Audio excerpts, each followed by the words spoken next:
দুপুরে রুই মাছ দিয়ে চিচিঙ্গা রান্না করব। আর রুই মাছের এই যে পেটিগুলা বিচিগুলো সেগুলো তো আর তরকারিতে দিব না, সেগুলো আমি নিয়ে নিলাম। তো চিচিঙ্গাটা আমি ছিলে কেটে নিলাম, নিয়ে ধুয়ে নিয়ে এখন আমি পেটিগুলো আলাদা করতেছি, করে আর কি ঝিঙেগুলো আমি ঠুমা ঠুমা করে কেটে নিলাম। রুই মাছ দিয়ে রান্না করব, সেটা তো আপনাদের লং ভিডিওতে দিয়ে দিব শেয়ার।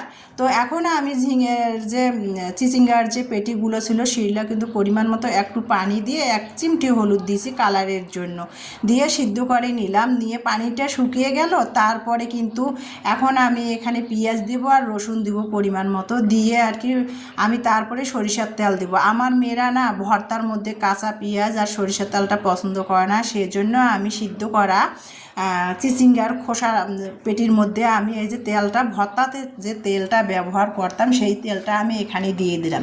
দিয়ে আর একটু ভালো করে সিদ্ধ করে নেওয়া চিচিঙ্গার পেটি আর বিচিগুলো আমি তেলের মধ্যে পেঁয়াজ আর রসুনের সাথে ভেজে নিচ্ছি। এই যে দেখতেই পাচ্ছেন আমি কিভাবে আমার স্টাইলে চিচিঙ্গার বিচিগুলো আর পেটিগুলো ভর্তা বানাবো, সেটাই আপনাদের সাথে শেয়ার করতেছি। তো এই যে টেলিয়ে নিলাম সরিষার তেলে। এখন আমি কোনো শিলপাটা বা ব্লেন্ডার ছাড়াই দেখেন কিভাবে আমি আমার স্টাইলে ভর্তা বানাই।